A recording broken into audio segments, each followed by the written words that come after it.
Welcome to Law You Should Know. The law affects every aspect of our lives, our home, our jobs, and our recreational activities. Now you can learn about the law and how to protect yourself against the loss of your liberty or property. Learn how to stand up for your rights and seek compensation when you have been wronged. Your host for Law You Should Know is attorney Kenneth J. Landau with the Mineola Law Firm of Shane, Dox, Denisi, and Corker. He's a member of the Committee on Professional Ethics of the Bar Association of Nassau County and counsel to the Nassau Academy of Law. And now, here is your host for Law You Should Know, attorney Kenneth J. Landau. Hi, this is Ken Landau, and welcome to Law You Should Know. Today we have a very important program on making and breaking contracts. That little contracts, big contracts, just providing information about contracts and what you need to know. And our guest today is Elon Weinreb, and he's an attorney right here in Garden City, and he's also a commercial litigator. He's involved in ADR, which is Alternate Dispute Resolution, and he's very active in the Bar Association ADR programs. Elon, welcome back to Law You Should Know. Thank you very much, Ken. It's a pleasure to be back. I want to start out by telling everyone that contracts in general is a very complicated area of the law, even though we run into it every day. In fact, some people say that the very existence in a system of government constitutes the consummation of a contract between the person and the government. That's the basis for the social contract, going back to some Enlightenment philosophy. But when we also look at contracts, we can sort of translate it from a legal standpoint, from being legalese, into practical principles. And that's my goal today. I want to explain to everyone in layman's terms how we can approach contracts from more of a down-to-earth perspective. And a practical. It's Correct. just important that people be aware of the basic concepts so to know when they're obligated to do something and when someone they're contracting for goods or services is obligated to provide those services. Absolutely. So tell us when we have a contract and how they come about. What creates a contract? Okay, so just before we get into definitions, I want to give people some of the idea of sources to go to in case they want further study. There are two huge bodies of law with respect to commercial contracts, and that is the restatement of contracts, which is studied in law school extensively, and the other one is the UCC, the Uniform Commercial Code, the latter being more specific and usually applying to goods transactions, specifically in Article 2. So I'm not going to go through every single citation. I have some notes that I've made point by point in terms of giving sections, but just so everybody knows, that's the basis for a lot of what I'm saying. And if anybody has further questions, they could go to my website, www.weinreblaw.com, to get my contact information, and I can certainly answer questions about what we're speaking about today. All right, to get to what your question was, Ken, what is a contract? Well, a contract at the very base, if we want to talk about a simple definition, constitutes three things. It constitutes an offer, it constitutes acceptance, and it constitutes consideration. Now, you don't necessarily need to have that last element, consideration. I'm going to go through which each one of them is as we discuss the making of a contract. But for the most part, when we're talking about general contractual dealings day to day, consideration is there. What is that? And we're going to start with that. Consideration is what could be colloquially considered substance of bargain. In the legal world, it's known as bargained for legal detriment. Again, that's one of those classic. And just to keep it simple, we're talking about perhaps money or something Correct. To be done in exchange. Yeah, and we're going to get into the valuation of exactly what consideration is later on. But it's important because, as you pointed out, it's the substance of whatever the bargain is between the people. Now, going back to the other elements which you need in every contract, you need an offer, which is a manifestation of intent to make a specific promise. And then in addition to that, you also need an acceptance, which is a showing of intent to accept or to follow the guidelines of the offer in the manner in which it was given. So the courts actually have taken a lot of those elements of offer, acceptance, and consideration, and they've given essentially a very succinct but also detailed test. And this is what the Supreme Court of Westchester County said in 1988 in Masagli versus Bastis. It's been held that a valid contract requires a person able to contract, meaning you have to have the legal capacity and the ability to do it, a person able to be contracted with, that's the same thing. So party A and party B in colloquial terms. A thing to be contracted for, that's known as the object of the contract. A sufficient consideration is what we talked about before. Some kind of exchange. Exchange, exactly. You have to have some substance of bargain. It could be money. It could be a forbearance, meaning that you don't want to sue. You also need, according to this court, clear and explicit words. We'll see that's not always necessarily the case. There has to be sort of an agreement by both parties. Correct. But where it gets complicated sometimes is that an agreement is not necessarily a contract. So if someone makes a counter offer, let's say you're selling a car and you want $10,000, someone offers you $5,000. You don't necessarily have a contract at that point. So until both people agree on the terms going both ways? That's right. There's a meeting of the minds. And that's the last element that you have from the Masagli case, the assent of both contracting parties. You need to have a meeting of intention. Otherwise, what ends up happening is that you don't have the requisite bilateral or equal mutual obligation that's put up by the parties. And in that case, the courts will not infer a contract if it comes to that. So both people need to agree, both parties need to agree on the terms. Correct. And more or less on the exact terms. Correct. And the terms should be rather precise. If you have an ambiguity or if you have a missing term, you can run into problems. Classic example, let's take your example that you gave before, the sale of a car. If a person says, I'll sell you this car for a reasonable price. Now, that could very well, depending upon the nature of the parties, be a contract, and it could very well not. Certainly, if a person says, I'll give you the car, and then afterwards the other person says, okay, I'll accept the car, that's the easiest example to distinguish between something which the law recognizes as not being a contract, and that's a gift. That's easy. The gift is the antithesis, the opposite of a contract. And so, Ken, you're right. The terms have to be there, but it's not just that you have the terms. It's also that you have a specific offer, you have a specific acceptance, and you have that exchange, that consideration. And sometimes you need some details about when it's going to happen, if there's any preconditions. Yeah, absolutely. It's good in that aspect to distinguish that a condition is something which is distinct from a promise, even though they both involve temporal or time elements. A condition is something which does not necessarily give rise to a contract, but a promise will give rise to a contract as soon as something is stated. So, for example, and even, by the way, we should make a point, a lot of people think that contracts have to be in writing. They do not. In New York law, in the cases that we have, there are a lot of times where people have oral contracts, and they're perfectly valid. And, of course, now there's questions about whether you can have a contract by email or text. Yes. Well, in those cases, for the most part, courts have found that those modes of communication, because they can be reduced to a writing, you could always print them out, constitute a writing. So they're really, for the email contracts and text contracts, SMS and what else, are very much writings. So you better be careful about agreeing to something via a text or an email. Now, what if someone, so I'm just saying, is that important for our listeners to understand? Absolutely. If someone sends you... It could be construed like as if you signed it or assented to it. Yes, absolutely. If you have manifested your assent to an offer, for example, someone writes, I'll sell you my car for $5,000, and you can put a condition in there, provided that you tender payment, you're able to tender payment within 2 days, and you respond back saying, I accept your offer and will tender you $5,000 by tomorrow, you got a contract. And you may, about the condition of if you have concerns about it, you want to give details. Sometimes details are important. Correct. So the condition that we spoke about before, just to give listeners an idea between the difference between a promise and a condition, you could put a condition as random as, if it rains for 3 consecutive days, then I will give you $5,000, as you've said before. If for whatever reason it doesn't rain for 3 consecutive days, then there's no contract. You're out of the off the hook. So it's important that all the terms, whether it's verbal or writing, be clear, be defined as to when and how it's the deal will take place. Absolutely. But in addition to definition, and this is why a writing in particular is viewed as being superior in certain cases over a verbal contract or just an informal contract. And in that regard, I just want to give a quick example. You can even have a contract by implication.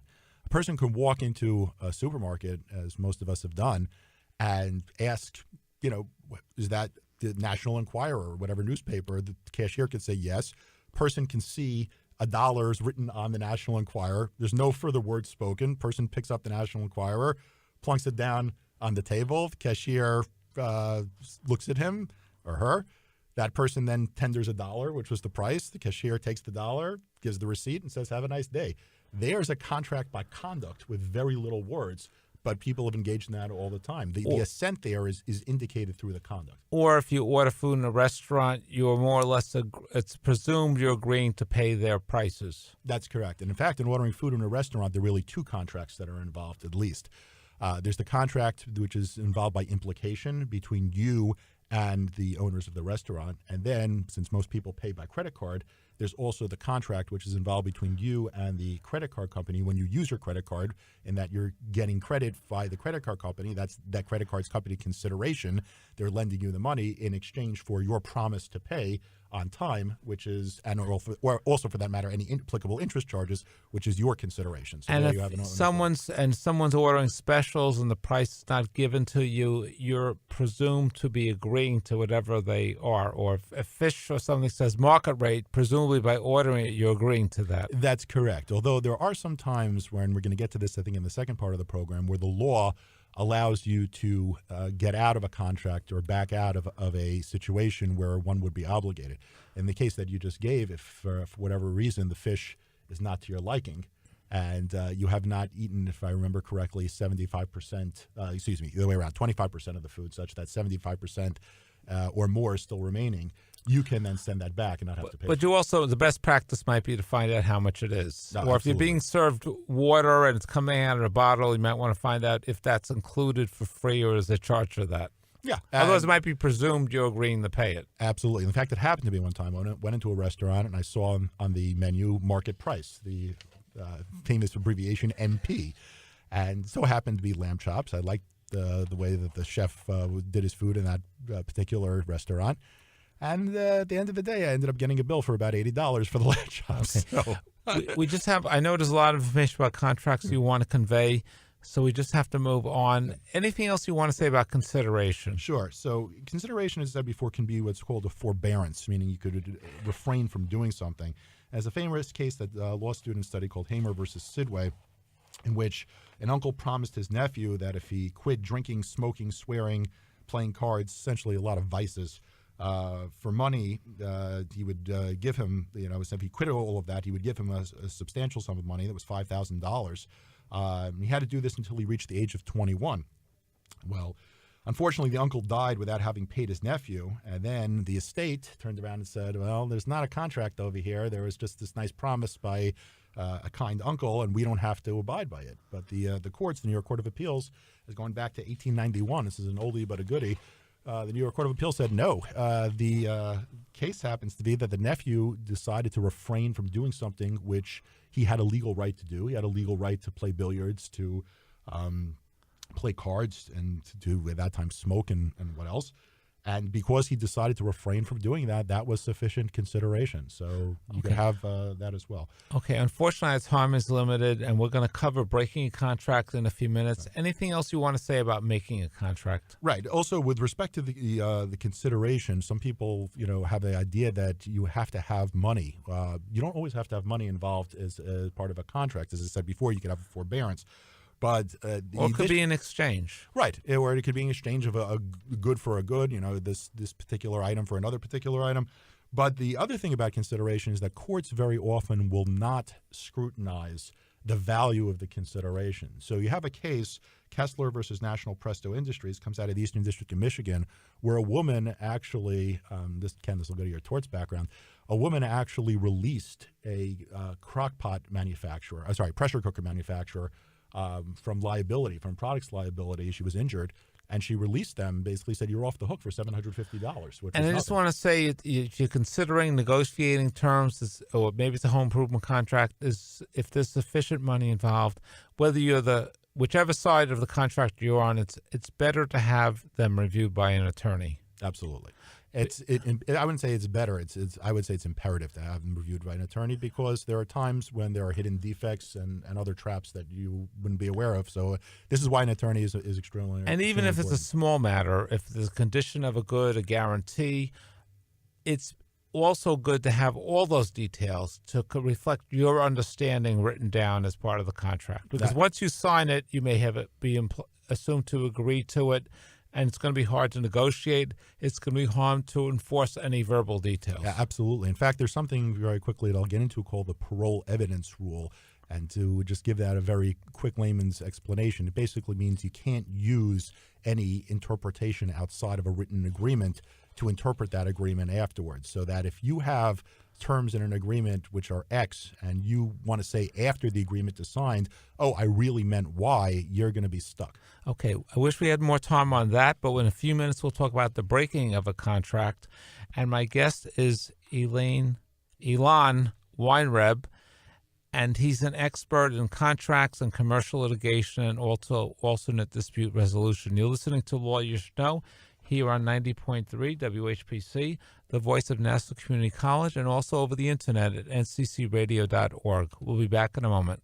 This portion of programming on WHPC is brought to you on behalf of the Nassau County Bar Association, helping both the public and lawyers since 1899. They are the largest suburban bar association in the country. The Nassau County Bar Association offers clinics where you can meet privately with an attorney to prevent or solve legal problems involving Hurricane Sandy, foreclosure, wills, or elder law. Speakers on almost any legal topic are also available to schools or community groups. They can also help lawyers advance their legal careers and offer a place to network. Learn more about the Nassau County Bar Association by calling 516-747-4070 or visit nassaubar.org.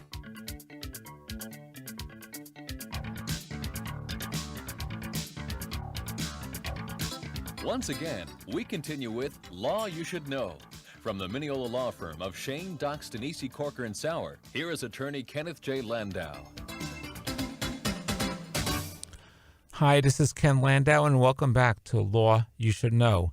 Today we're talking about making and breaking contracts, and our guest is Ilan Weinreb, and he has his own firm in Garden City. He's a very experienced commercial litigator. He's also experienced in drafting and suing over contracts. I just want to remind our listeners, whatever you're hearing today is presented as information only. To review a contract or for legal advice, you must have an attorney advise you about your particular situation. Ilan, let's talk about breaking a contract in general. Okay, so we talked about making a contract before. Just to quickly review, you got to offer acceptance and consideration. And once you have that manifestation of assent for all those three terms, then the question becomes, how do you conduct yourself in the contract? Sometimes you want to get out of it. And there are ways of doing that, even though it's not advisable and the law presumes that once people have a contract, they're going to do their best to perform. There are certain what is called defenses or justifications for getting out of a contract, some of which, though, are encapsulated or incorporated within certain provisions. Now, again, the objective of a contract is to make sure it's performed. So these provisions, what's called boilerplate, and that's after the standard printing press plates that were used some time ago in newspapers. That's where the term comes from. These boilerplate standard provisions are designed to let people have a certainty of performance in the contract and also to allow them to get out. But I just want to say, and a boilerplate may be a typical pre-printed contract, but whichever side you're on, if you want to modify it, the time to do it is before you sign the contract. Absolutely. Once you sign, you may, except for the reasons I'm going to mention, you may be bound to it. So if you have other terms that you want included, you have to really write them onto that boilerplate form. That's correct. Or cross out terms that are not going to apply to you. Right. So in terms of what you have in boilerplate and in terms of getting out of a contract, sometimes you have, and in some ways boilerplate sometimes does the reverse. You have sometimes what's called a force majeure clause. People call this an act of God clause. Let's say there's a hurricane or something. Exactly. So a natural disaster, we had Hurricane Sandy a couple of years ago. And in those cases, you have a specific provision that allows you to either get out of the contract or alternatively requires people to stay in, depending upon how the clause is drafted. More often than not, usually force majeure clauses allow the parties to get out because a basic assumption of the initial contract, which is that the items or whatever that are part of the contract would exist, has been broken. And once we have that frustration of assumption of the initial party's intent, then that manifestation of assent goes by the wayside, and that's one way of getting out. You could have a force majeure. And what clause. about if there's a mutual mistake? Yes, mutual mistake does work, provided that, again, it's a real mistake, and you have both parties having a completely different understanding of what's gone on. On the other hand, sometimes you have a mutual mistake and what appears to be a different understanding, but one party has a different level of that mistake. So in that aspect, it's not truly mutual. It's not easy when you have a mutual mistake to get out, especially in a written contract, because of the nature of the writings. Very often, if you have a good attorney, and this is very important again, why to have an attorney who's drafting a clear writing, then you have it. There is a famous case that I'll just mention quickly called the PLLC case, where one party had an understanding that a ship called the PLLC was going to be delivering cotton on 1 month, and another, I think it was December, and another party had the understanding that it was going to be earlier in the year. It was going to be a May shipment of the PLLC, and because they both had a demonstrative different understanding of which ship was going out, even though both of them were PLLC, was different times of the year, the court said, okay, there's mutual mistake, no contract, as if it didn't happen. And even if you're using an attorney, you want to make sure you understand all the terms as they are written, because you're the one who's going to have to perform them, and you want to double check the times, the dates, and the numbers involved. Absolutely. If you are drafting a contract, and it's not so much that I do drafting of contracts. I sort of, in my practice, analyze contracts from the opposite end when people sort of run into trouble. And people have disagreements and people have misunderstandings or disputes. That's what I do, is dispute resolution. But if you are drafting, and you could always advise people, and I've done this before also, when you advise people how to avoid these problems in the first place, if you're drafting, you have to make sure that everything is crystal clear. And in fact, sometimes what you want to do is play devil's advocate. You want to see what the worst case scenarios could be, and based upon what you think is coming up or any sort of ambiguities, you want to draft around that. It's not always possible to get everything, but you want to do and the best you just can. for a minute, let's just talk about ADR provisions. Right. So then ADR is actually another way that parties can in some ways get out of a contract. That's ADR is defined as alternative dispute resolution and includes a wide variety of dispute resolution mechanisms that allow people to avoid court or traditional litigation. If there's a problem with the contract. Correct, exactly. So if people, let's say, have a disagreement and there's a mediation clause, if the contract provides for, again, going to mediation, a skilled mediator may convince the parties that it's not practical for them to continue with the contract, or may decide to modify, or to mediators really aren't supposed to advocate, but get to the parties to agree to facilitate a modification of the contract, and that aspect getting out of it. Alternatively, a mediator sometimes can facilitate breaking the contract. So this way you may be bound to go to court. This may keep one or both parties from going to court if there's some kind of arbitration or ADR provision. That's correct. And it's also sometimes an incentive insofar as that if a tiered process, meaning mediation, then followed by arbitration, then followed by litigation, and this is the clause for the Nassau County Bar Association. Their ADR committee does have a clause which is tiered, in that the parties are first to go to mediation, then arbitration, litigation. There are a lot of reasons for that I'm not going to get into, but that tiered system very often can provide a way for getting out of a contract, because parties don't necessarily want to have to go through all of that. Now, if both parties agree to cancel or revise a contract, there should be another writing confirming that? Absolutely. There's no question that you need another writing to do that, because you need and not just another writing, you need additional consideration to support that. Again, we don't have too much time left in the show, but if you feel there's a notice provision, you want to make sure that's strictly complied with. If there's a performance problem, you should let someone know, preferably in writing, and follow whatever notice provisions there are on the contract. Yes, absolutely. And sometimes you actually have law which requires you to draft a notice provision in a specific manner. I mean, just very quickly, you have New York General Obligations Law, Section 59032, which deals with repair, maintenance, and service contracts. If you have somebody, we're going to the summer now, mowing your lawn, and these provisions are called evergreen clauses. That's why I'm using a landscaping example. If you have someone mowing your lawn and they say, okay, well, I'm going to mow your lawn from May through October of one year, and guess what? This contract automatically renews beforehand. If they don't give you that notice that you have a renewal coming up from April 15th to April 30th, is at least 15 days before, or maximum 30 days before, from April 1st to April 30th under the General Obligations Law, you actually have a way of getting out. Okay, and we just have very little time, but if you don't want a renewal clause, you can try to take it out of a boilerplate contract, and if both parties to agree to it, that will be part of it. Absolutely. The parties can modify things as they see fit, but generally speaking, when you have renewal clauses, you should try to look at other contracts to get an idea of what people view as a good renewal period. More often than not, the industry standard is 30 days. Okay. If there's misrepresentation by one party or another, is that a grounds for breaking a contract? Yeah, absolutely. You have sometimes a misrepresentation that rises to the level of a fraud. That's a specific type of misrepresentation that you could use to break a contract called fraudulent inducement.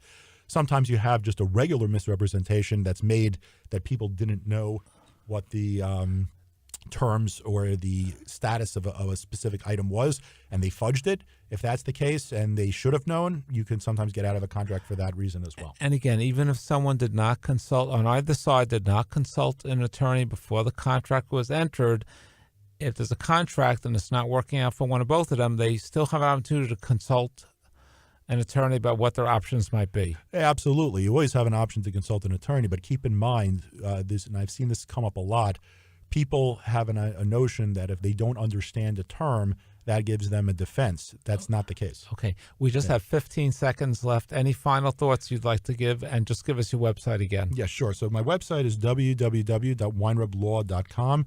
And I would say that for anybody entering into contracts, which, again, we do every day, we all go to the store and we certainly go to eat in restaurants, and we have other transactions which we conduct on a regular basis. But anytime you're getting into a very serious transaction and you really have a lot of money or other value at stake, it's imperative to consult an attorney. And even if the bill of sale, you're purchasing goods, you want to put in writing on that item when it's going to be delivered, what day of the week, what time frame, whatever you feel you're agreeing to. Yeah, and if you don't, the courts sometimes will imply that term for you, so you have to be careful. I wish we had some more time, but I'd like to thank our guest, Elon Weinreb with the office right in Garden City, for being our guest on Law You Should Know. And please join us next week at this same time on 90.3 WHPC, the voice of Nassau Community College, or over the internet, nccradio.org.